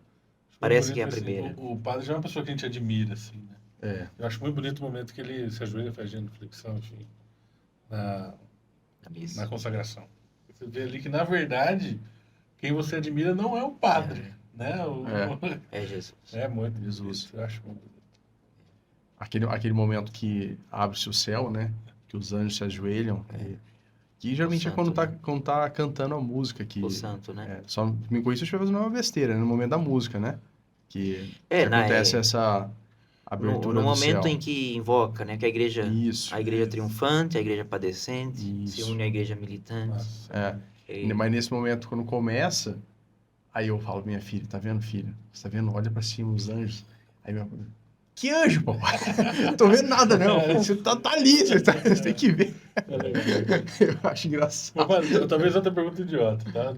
Tô tirando minhas dúvidas aqui. Se eu não... Com isso eu estiver errado também, mas se eu não me engano, eu até anotei aqui para eu não esquecer. Mas a gente falava que, na verdade, é justo e necessário. Mudou para digno e justo. Digno e justo. Teve essa mudança mesmo, né? Teve. Tem um porquê assim? Não sei. Não, na verdade, a tradução do nosso missal, que usávamos até o advento do ano passado, na verdade é justo e necessário. Desde depois do concílio, depois que veio a tradução nova do missal. E essa terceira edição teve vários anos, foram muitos anos de trabalho em cima para poder voltar a ter uma mínima comunhão com os outros países e ter também aquilo que era mais que está no latim, né? Porque a nossa língua oficial da igreja é latim. O missal romano, edição típica vaticana, é latim, né? Então, a partir dali, vai se fazendo as traduções para as outras línguas. E o nosso tem muita coisa, não só isso, né? Tinha muita coisa que não estava Foi isso que eu percebi. não estava batendo com as outras línguas, não estava de acordo com a tradução original, oficial. Então, agora esse novo missal, essa terceira, não é um novo missal, é a terceira edição do missal romano, essa edição está bem mais próxima do original latino e em comunhão com os países de língua portuguesa do que o antigo. Do que o anterior. Ah, entendi. Por isso, muita coisa, tem algumas mudanças assim que A gente vai percebendo, né? É. Sempre ouviu de um jeito, agora escuta de É. outro. Aquela parte do mistério da fé, né? Agora não fala eis o Do mistério, né? mistério da Agora é fé. só mistério da fé, ou Mistério. mistério da fé para a salvação do mundo, o mistério da É. fé. Então, Isso eu não tinha percebido. Porque ele fala, eis o mistério da fé, agora só, mistério da fé. É. Não percebi. É. Legal. Sabia. Mas, e aí, agora voltando à minha pergunta, Agora se é sim. possível, agora sim. porque essa é uma dúvida que eu tenho, acho que várias pessoas também têm. Várias mesmo, porque eu já perguntei disso para as pessoas, falam que sabem, mas ninguém sabe. Ninguém sabe, ninguém dá uma resposta concreta a respeito disso aí. Que Essa essa... impressão, tá? Não, que é a Brincando. subdivisão dos franciscanos. Ah, tá. Subdivisão dos franciscanos. Gostei. É Vou assim, usar isso aí, vou usar. Porque como é que funciona assim? É o menor, capuchinho, Esse acertou. e o Conventual. conventual. Como eu dizia para você antes da gente estar aqui oficialmente. E qual é a diferença, assim? Por que tem essa... Que mudou? A ordem franciscana, depois que São Francisco fundou a ordem dos frades menores, Os originais. Você viu que os ele já originais. começou. Nós somos os originais. Implicitamente ele já falou isso. Gostei. É lógico que não quero brigar com nenhum dos outros irmãos de obediência diferente. Mas ele fundou a Ordem dos Frades Menores e, ao longo da história, a Ordem Franciscana cresceu muito e teve muitas ramificações, né? Não foi só os menores, né? Teve várias ramificações ao longo da história da nossa Ordem. São 800 anos, né? Nossa.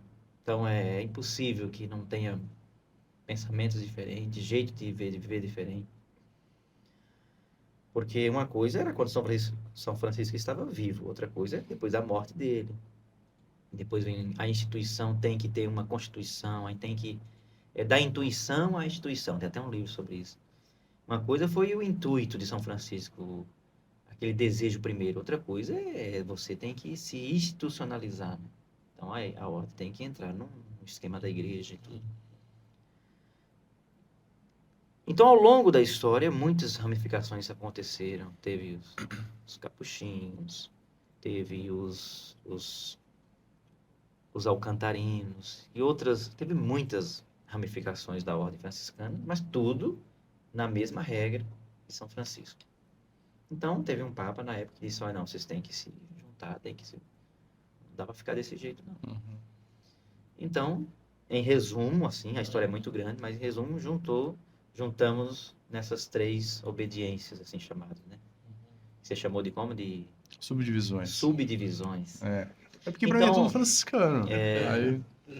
Em si é franciscano, mas o que muda hoje na ordem dos frades menores, os franciscanos, conhecidos, é o hábito, né? O nosso hábito, essa parte aqui, ela é diferente, ela é dura aqui atrás.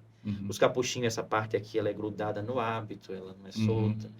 Parece um capuz, assim mesmo, de café, sabe aquela... Sei. caído, assim.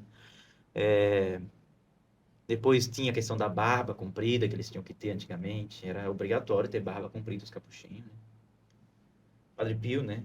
Eu ia lascar, minha barba não fica Pois comprida. Né? Aí tinha que se deixar. Né? Aham. Feia, bonita, qualquer jeito. E era isso. E depois os conventuais. Os conventuais achavam que eles tinham que ficar mais dentro do convento, não sair. Porque os franciscanos chamam as nossas casas, é chamado de convento, né? Grande. Então, os conventuais pensavam, idealizavam que São Francisco queria uma coisa mais contemplativa, viver, não ficar...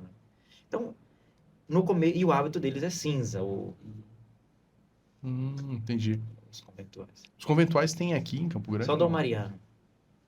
Ah, é? Que legal, não sabia. Olha aí, não. cara. Que ele não me bata.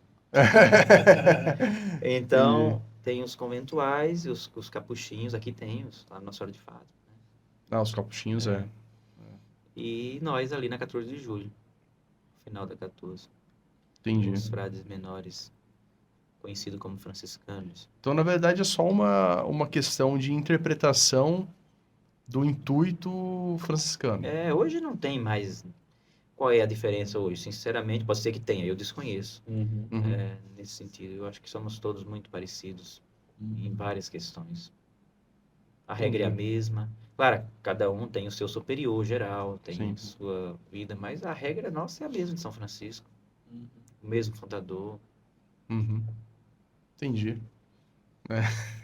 entendeu? Falei pra ele que, pra você ver a maldade, né? Hum. Quando falaram pra gente falar com um franciscano, falaram assim, bicho, chama um franciscano menor e capuchinho. Eu falei, pô, por quê? Eu nem sabia que existia. Ele falou, não, porque tem Uma Pelo que briga, o uma senhor tá falando, não rixa. existe, não. É bem tranquilo, né?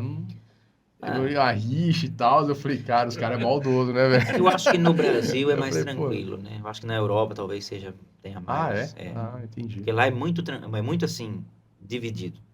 Entendi. Você chega em Assis mesmo, eles falam, você é menor, né? Quando vem um conventual, você é conventual, né? Você é capuchinho. Na Europa, o povo identifica assim. Entendi.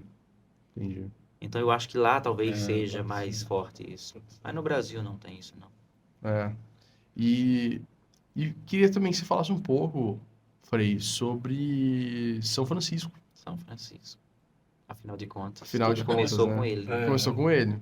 Mas como é que era a vida dele, assim, no São sentido... Francisco é um santo muito conhecido, né? É Ele foi difícil. soldado? Foi soldado, Aí, tá vendo? foi pra cruzada. Porque uma galera falou Só que que não, ele- isso não aconteceu não, Foi. nos comentários, assim, porque ele fala um pouco O sobre sonho isso. dele era ir para as cruzadas, né? Defender o Papa, defender a igreja. Aham. Porque a gente pensa nas cruzadas como algo, nossa, Uhum. as cruzadas não. As cruzadas eram chamados do Papa para defender a igreja diante de heresias, diante de sarracenos, diante de hereges. Uhum. Entende? Aí, os católicos eram convocados para defender o Papa. Uhum. E era uma honra você ser Uhum. soldado do Uhum. Papa, né? São Francisco tinha esse desejo, claro. Lógico. Lógico. Ele era de família que tinha uma certa posição, um certo... Seu pai, Pedro Bernardone, vem um homem de importância para a época, né? Tinha sua Uhum. importância. Não era nobre, mas era de posses, né? Então, São Francisco nasce junto nessa cidade de Assis, vive ali, de repente ele tem uma vida como todo jovem de sua época, né? Ia em festas, bebia, farrava. Uhum. Não vou falar assim, alguns falam de vida leviana, não sei. Mas em todo caso, ele não era um santo já de pequenininho, né? Uhum. Apesar de ter uma mãe muito santa, mas não vivia uma vida normal da sua época. Seu pai era comerciante, vivia muito, inclusive o nome dele de batismo é João Batista, né? O pai, quando voltou da França, que mudou para Francisco, né? Uhum.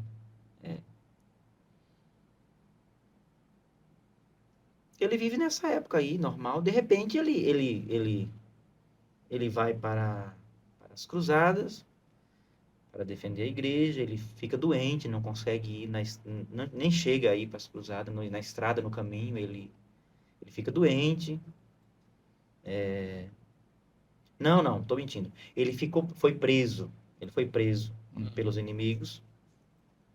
Ficou preso e na prisão lhe deram o evangelho e lá ele começou a ler o evangelho do nosso Senhor Jesus Cristo e começou a mexer com ele aquilo.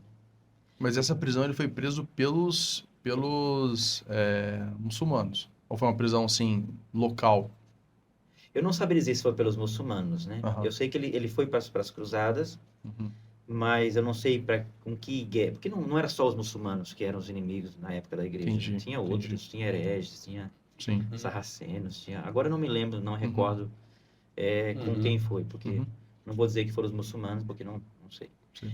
Em todo caso, ele foi preso pelos inimigos e lá na prisão começou a ler o evangelho, se impactou com o evangelho em que Jesus diz: quem quer me seguir, renuncie a si mesmo, tome sua cruz, né? Ao ir pelo caminho, não leve 2 túnicas, essas coisas. Ficou impactado com isso.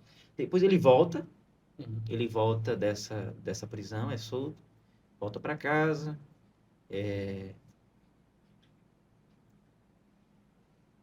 e fica assim muito impressionado com aquilo. Aquilo começou a mexer já com ele, né? Ali começa um processo de conversão na vida dele. Porque não foi uma coisa que mudou São Francisco, foram várias situações. Foram mexendo com ele aqui. Aí ele vai numa missa. Aí ele escuta o padre ler novamente aquele mesmo evangelho. Ele fica impactado naquilo, né? Quem quer me seguir, renuncie a si mesmo, não leve 2 túnicas. Isso foi, ele falou, olha, seguir Jesus tem que ser radical. Aí ele foi na sacristia e perguntou ao padre para explicar para ele o evangelho. O padre começou a explicar a respeito da... Jesus dizia que quem quer segui-lo tem que renunciar, né? Não pode ser preso a nada, apegado a nada, nem a ninguém. Aquilo foi mexendo com ele, até o ponto em que ele começou também a mudar. Ele já começou a mudar a sua própria roupa, ele começou a colocar um saco de estopa, colocou uma corda na cintura, começou a usar sandália. Era uma roupa diferente, né? Roupa de camponês da época, né? Um pouco muito simples. Depois ele vai rezar numa capelinha de São Damião, e ele escuta o crucifixo de São Damião, que fala com ele. Francisco, a quem você serve? Ao servo ou ao Senhor? Aí ele fala, eu sirvo ao Senhor. E por que você me persegue? Por que você não se entrega? Aquilo para ele foi um ponto central na vida dele. Então ele começa, então, a viver uma vida, já abandona a casa dos pais, já começa a reconstruir as igrejas, São Damião, a Porciúncula, ele mesmo reconstrói. Vocês já foram em Assis, não? Não. E a Porciúncula, ela está embaixo de uma grande basílica. Mas já ouviram falar do perdão de Assis, né? Perdão, dia 2 de agosto. Também não. Você vai ouvir falar na sua paróquia. Não. Tem que ir na paróquia franciscana dia 2 de agosto. Então, foi assim. Foi um ponto muito firme na vida dele. Ele começou a viver aquilo ali. O seu pai não aceitou aquilo ali, entende? Antes disso tudo, lá na Praça de Assis, o pai expôs ele diante da cidade e falou que ele tinha roubado o pai, dando dinheiro para os pobres, não sei o quê. E aí Francisco tira a roupa que ele estava vestindo, né? A roupa que fica nu, literalmente, entrega a roupa. E ele diz, a partir de hoje, meu pai é o pai que está no céu. E a partir dali, o bispo cobre ele com o seu manto, o bispo estava presente na Praça de Assis. E aí ele começa a se vestir daquele jeito, que já falei, e começa uma vida mais radical de pobreza, né? Pedindo esmola. Francisco pediu esmola de porta em Assis. O povo ridicularizava ele, porque conhecia ele. Quem é você? Você é o filho do Pedro Bernardone, vai para casa. Para de ficar fazendo isso. Deixa de ser ridículo. Então, isso foi ele não quis fundar uma ordem religiosa. Eu vou fundar uma ordem. Não, ele queria viver o evangelho. Queria viver. E começou a viver desse jeito, cuidando dos pobres, morando em São Damião, lugarzinho muito pobre, muito simples, vivia pedindo esmola. Até que outros rapazes da sua época, que eram amigos dele, começaram a se encantar com aquilo também. Aquela simplicidade, aquele jeito, e começaram a ir morar com ele lá. Também, e gente letrada, né? Gente que era doutor. Sei. E Francisco começa, de repente, ele está com 12 já. É aí, então, que ele vai até Roma pedir ao Papa a bênção da igreja, porque não podia existir grupos assim. Os grupos que existiam nessa época, assim, eram chamados de hereges. Porque geralmente os grupos eram contra a igreja, contra o Papa, matava padres. Sei. E São Francisco tinha um grande amor ao sacerdote. Então, ele tudo aquilo que os outros faziam contrário, diziam do padre, ele dizia, quando você encontrar um padre e um anjo, beija a primeira mão do padre, né? Cumprimenta primeiro o sacerdote. E aí, se eu encontrasse um anjo e um padre, eu primeiro ia beijar a mão do padre. Então, ele fez tudo o contrário daquilo que os outros estavam fazendo, que era matar padre, que era... Eu não quero nem olhar o pecado do padre, porque nele eu reconheço o Filho de Deus e eles são meus senhores. Porque só o padre pode trazer Jesus para mim na Eucaristia. Então, ele tinha uma veneração pelos sacerdotes. Ele dizia, vede a vossa dignidade, irmãos sacerdotes, e sejam santos. Então, ele venerava o sacerdote católico. Depois, foi a Roma, pediu ao Papa a aprovação da regra. Chegou lá na Basílica de São João do Latrão. Tem até, na frente da Basílica de São João do Latrão, tem uma imagem de São Francisco bonita, ele chegando com os braços abertos. Ele viu aquela basílica, ele ficou assim, impressionado, né? Uhum. Ele achou muito grande, muito bonito. Ele tá bem assim, na frente da praça, com os braços abertos. Com os outros frades, tem frades de joelho, chorando. Aí ele vai ao Papa, o Papa não aceita recebê-lo. Aí tinha um cardeal lá, amigo dele, o cardeal Ugolino, que consegue fazer com que ele chegue até o Papa. E ele chega dentro do Papa e fala: Santo Padre, eu vim aqui pedir a aprovação para viver o Evangelho. Os cardeais todos viveu o Evangelho, mas nós não vivemos o Evangelho. Aí São Francisco vai explicar, né, que ele queria viver o Evangelho na sua radicalidade. Né? Os senhores também vivem, mas eu quero viver de uma forma radical, sem nada de próprio, mas eu quero a tutela da igreja, eu quero a bênção da igreja, porque, claro, eles iam ser apedrejados, certamente, não iam ser aceitos pelo povo. O Papa não aceita, não dá a bênção. Eles vão embora. Só que de Roma a Assis é longe. Eles ficaram na cidade, dormiram lá, e o Papa à noite teve um sonho. O Papa sonhou com a Basílica do Latrão caindo, e ele sonhou com São Francisco segurando a Basílica. Nossa. Então ele acorda de noite, de madrugada, e chama um secretário e diz: chama aqueles mendigos que vieram aí. Eu quero falar com eles. E aí o Papa, então, diz a São Francisco que porque Deus quer que a ordem exista. Então eu vou aprovar. Então o Santo Padre aprova a regra de São Francisco. E aí a ordem começa a crescer, como os senhores já sabem. Né? Quando São Francisco estava vivo, a ordem já tinha mais de 3.000 frades. Nossa. Muita gente. O próprio Santo Antônio de Lisboa, ou de Pádua, como queremos, era franciscano da nossa ordem. Café? Café. Dá um cafezinho pra ele. Isso é regrada café. É. Eu ia falar uma coisa, mas não posso. Então, então foi assim. A ordem cresceu muito. Legal, bonito. A ordem franciscana, claro que mudou muito. Não é do jeito que era na época. Ah, mas vocês não são franciscanos como era São Francisco. Não somos mesmo. É loucura achar que nós somos franciscanos como era São Francisco. Não somos. Por vários motivos, né? Mas a gente tenta viver o carisma que São Francisco deixou, que é o amor à Eucaristia, o amor ao presépio e o amor ao Cristo da cruz crucificado. Então esses são os 3 amores de São Francisco: a cruz, o presépio e a Eucaristia. Nisso se baseia todo o carisma franciscano. O grande amor à Santíssima Eucaristia. A concepção do presépio foi São Francisco. foi feito por ele, né? A significação dos... Tudo. Né? Tudo, né? Tudo. Foi ele que idealizou o primeiro presépio vivo, assim, né? Ele quis ver como era. Como era aqui, né? Na cidade de Grécio. Então ele quis montar um presépio e ver ali com os seus olhos como era.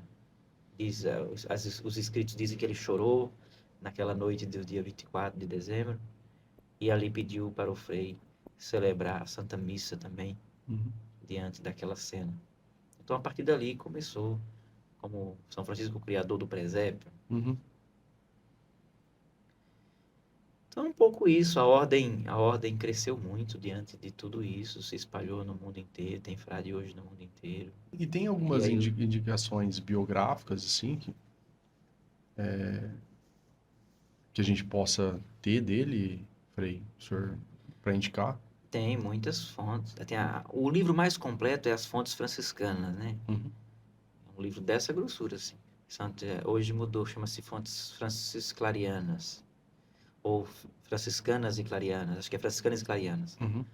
Você encontra na Paulus, na Voz, em qualquer editora católica. Ou na internet mesmo, você procura lá. Fontes Franciscanas e Clarianas. Tem a fonte de São Francisco, da vida dele, tudo completo. E no final tem também Santa Clara, que foi a grande seguidora de São Francisco já no começo, né? Então ali você tem todas essas essa ideia. Mas o que mais se destaca na vida de São Francisco, a meu ver, é a sua simplicidade e a sua humildade. São Francisco, depois de São José e Nossa Senhora, que não conta, né, foi o santo mais humilde da história da igreja, sem sombra de dúvida. Uhum. E eu sempre digo que São Francisco foi o maior dos santos. O maior dos santos. Porque foi o santo mais humilde que teve. São Francisco, eu li uma biografia uma vez de um frade que dizia que ele ocupa no céu o lugar que Lúcifer perdeu pela soberba. Ele ocupa o lugar Pesado, hein, do velho? serafim. Pesado, hein? Aquilo que Lúcifer perde pela soberba, São Francisco ganha pela humildade. São opostos, né? É bonito, hein? Essa frase. Não conhecia essa. Também não. É. O maior. Aliás, eu conheci muita coisa. Não, aqui tá sendo uma aula, né? Uma aula. Então, é um santo de humildade, assim, fora do sério, né? Fora do sério. Um apaixonado pela igreja, um apaixonado pelo sacerdote católico, apaixonado pela sua vida de simplicidade, pela sua vida de humildade. É uma coisa fora do normal. A humildade de São Francisco, quando você vai a Assis, no Monte Alverne, onde ele rezava, uma coisa fenomenal. Os lugares assim que ele se enfiava para rezar, você fala, meu Deus, como esse homem ficava rezando nesse lugar aqui, como ele chegava nesse lugar, apertado, frio. É uma coisa assim. E ele ali tem... O que tem lá? Tem uma cruz que ele mesmo fez de pau, e o lugarzinho onde ele rezava, onde ele dormia ali no frio. Então, desapegado de tudo, desse mundo, das coisas desse mundo. E aquela frase bonita de São Francisco, que o homem vale o que é diante de Deus e nada mais. Isso para mim é fenomenal. O ser humano vale o que é diante de Deus. O que Deus pensa dele é o que ele é. Ele vale isso. Ele vale o que Deus pensa dele. O que ele é diante de Deus. Sabe? Sem máscara, sem rótulos. É isso que ele é. Verdade. Bonito, hein? É bonito. Caramba. Eu acho o Francisco, assim... Eu não conheço muito, não sou conhecedor muito profundo, mas... Dá pra ver, né? Dá pra ver, né? Cara. Mas cara, eu acho fenomenal. De verdade, o que me pega muito é a questão da humildade. E de ele ter abdicado, cara, do patrimônio, né? Porque a gente é muito ligado a patrimônio, né, cara? É uma coisa muito difícil de... Há bens materiais, né? Exato. Normal. Porque os bens não são coisas ruins, né? O próprio nome já está dizendo, né? São coisas boas, né? São bens. São bens. Você ter propriedade, você possuir coisas, não é coisa ruim. Né? Não tem nada de errado em você ter bens. Agora, o mal ou o bom uso que você faz disso é outra coisa. Você tem que usar o seu bem, a sua riqueza, a sua fortuna, seja lá se Deus lhe deu fortuna, Deus seja louvado. Ou a sua simplicidade, se você não tem nada, sem só uma bicicleta ou nem isso. Use aquilo que você tem para ir para o céu. Isso é o mais importante. Mas é isso, cara. Já tá chegando na hora de você pagar nosso almoço. Já tá. Só porque eu atrasei um pouquinho. Tô brincando. 5 minutos. Mas, Felipe, geralmente deixa esse momento final pra... É só a câmera essa aqui. O senhor poder... Obrigado. Poder falar alguma coisa e dar a benção final, né? Ainda mais quando tem presença de um padre, para que dá uma benção final. Católicos. Para as pessoas que estão nos assistindo. Além de youtubers. Agora a gente é youtubers. Agora a gente é influencer digital, tá vendo? Tá vendo? Já tem aquele quadrinho assim. Não, a gente ainda não chegou a essas marcas aí. Vamos chegar. Eu penso que o mais importante de todas as nossas coisas, de todas as nossas conversas, de todas as nossas realidades, é ficarmos firmes, né? Na nossa fé católica,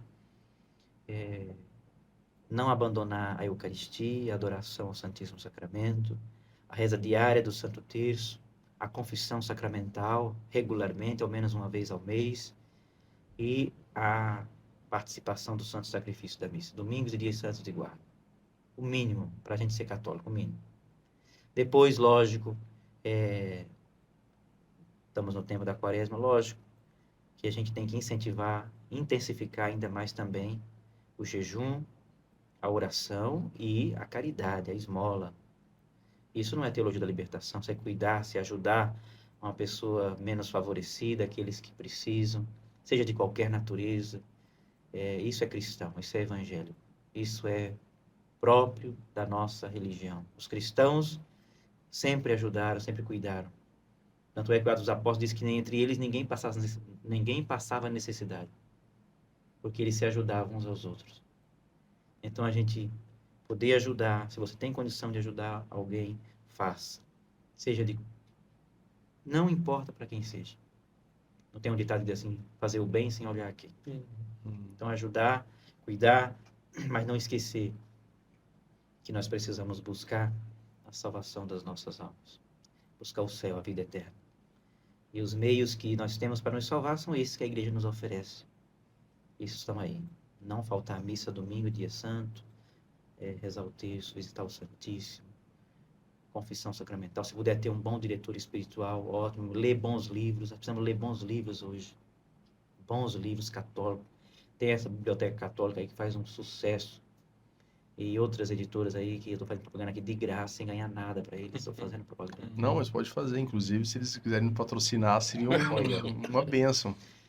Não deixe de ler bons livros católicos. Ter base católica, deixar o celular de lado um pouco e ler. Porque isso nos ajuda a querer o céu. Quando a gente vê a vida dos santos, lê, você fica querendo também ser santo, querendo ir para o céu, querendo mudar de vida, querendo deixar o pecado. Tanto é que tem um ditado popular que diz assim, diga-me com quem tu andas e te direi quem és. Eu diria assim, diga-me o que tu lês e te direi quem tu és. Porque o que você lê influencia a sua vida, com toda certeza. Com certeza. Então, não abandonemos jamais a nossa fé católica, não abandonemos jamais os sacramentos, e muitos pais, muitas mães que possam estar nos assistindo, eduque os filhos nesta verdade, ensine os caminhos da verdade, ensine o caminho do céu, leve a missa, mesmo que a criança bagunce, mesmo que a criança corra, mesmo que a criança chore, mesmo que a criança atrapalhe, leve a missa. Criança nunca atrapalha, quem atrapalha é adulto mexendo em celular. Criança sempre é bem-vinda à igreja. Tá? Se o padre da sua paróquia não gosta, fala mal, tem que ir para outra igreja, não tem jeito. Paciência. Você não vai ficar brigando com o padre por causa do seu filho. Lógico. Mas o perfeito louvor não vem dos nossos lábios. Tá? Sinto muito em informar. Mas o Salmo 8 diz que o perfeito louvor vos é dado pelos lábios dos mais pequeninos, de crianças que a mãe amamenta. Por que, padre, que o perfeito louvor vem dos lábios das crianças? Isso é interessante. Porque a criança, às vezes, nem fala, está mamando. Não tem conhecimento, não tem uso da razão em nada. Por quê? Porque ela tem uma coisa que nós não temos. O que é que você e eu e nós aqui não temos? E as crianças têm. A inocência. Então, as crianças têm inocência. E essa inocência louva o coração de Deus. O perfeito louvor vem dos lábios delas, porque mais perfeito é o louvor do lábio delas que tem inocência e nós não temos. Então, como nós não temos inocência, o que resta para nós? Só resta uma coisa, a penitência. Verdade. Para nós nos salvarmos. Sim mesmo. Para nós nos salvarmos, só resta a penitência. Não tem outro jeito. Não existe história de santo nenhum que não tenha se penitenciado, que não tenha renunciado ao pecado, que não tenha buscado a vida eterna. Não existe. Não existe. Os santos morriam. Tem várias histórias de santos que morriam com imitação de Cristo no peito. Muitos. O próprio João Paulo I foi encontrado morto no quarto com a imitação de Cristo. João Paulo II. Santa Teresinha do Menino Jesus. São João Bosco. Santo Inácio de Loyola. E outros grandes nomes que meditavam sobre a imitação de Cristo. Então esse livro é o mapa dos santos. Faz o que está aqui que você vai ser salvo. Faz o que está aqui que você vai para o céu. Amém. Porque não existe possibilidade de salvação para aquele que não busca. Qual é o pecado contra o Espírito Santo? Quem não aceita a misericórdia, quem não aceita a graça de Deus. Se você não quer, Deus não pode te obrigar. A Igreja Católica não é uma imposição, ela é uma proposta. Você não quer ser católico? Tá bom, continuamos amigos. Você não quer seguir o Evangelho, não quer seguir isso aqui, não quer? Não, então tá bom. Agora, não ensine os outros a fazerem o contrário. Sim. Não diga que isso não vale nada. Não diga que não tem... Porque veja os santos. O que fizeram os santos? Penitência, mortificação. O que leram os santos? Porque quem ensina o contrário não é chamado de santo, é chamado de herege, ao longo da história, até hoje. Quem ensina o que não está no Evangelho, o que não está nos livros de piedade e devoção, não são chamados de santos, infelizmente ou felizmente, como queira, são chamados de hereges. E os santos são nossos mestres e modelos. Você quer o Evangelho vivo? Leia a vida dos santos, eles viveram o Evangelho. Agora, cada santo viveu de um jeito. Todos os santos viveram tudo igualzinho. Não, cada santo viveu o evangelho do seu jeito. O último santo que nós temos agora, mais conhecido, Carlos Acutis, que vai ser canonizado com certeza. Como viveu? Do seu jeito. Com a modernidade que tinha, através da internet, tanto é que é padroeiro da internet. Mas cada santo, na sua época, vive a santidade. Vive o evangelho na sua radicalidade. Mas o que eles têm em comum? Qual é o denominador comum dos santos? O amor à Eucaristia, a confissão, ao Santo Terço e a boa leitura. Isso identifica os santos. Eles têm um denominador comum entre eles. Eles viveram na sua mais profunda, no mais profundo de sua vida, um despojamento e entrega a Deus nosso.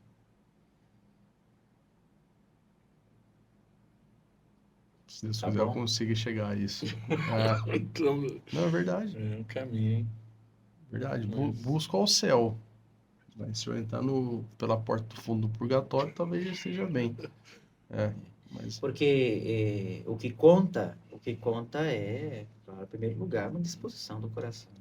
sim, Primeira coisa, se você tem um desejo, já é o começo. Agora, não pode parar nisso, porque o mais importante não é começar, né? como termina. É verdade. O mais importante é como termina. Porque não existe Senhor do bom começo. Existe Senhor do bom fim. Senhor do bom fim. E perseverar até o fim Verdade. é o difícil. Judas começou na melhor companhia, mas não terminou na melhor companhia. É, Nós sabemos bem o fim de Judas. sim. Mas ele começou na melhor companhia possível. Então, está lá em Marcos 13:13. Quem perseverar até o fim vai ser salvo. Então, o segredo está no perseverar até o fim, que é difícil. Mas obrigado, Tá bom, né? Chega por Padre. hoje. Obrigado Não, muito nossa. por o senhor ter vindo aí. A gente agradece a presença de todos. Fiquem com Deus. Forte abraço.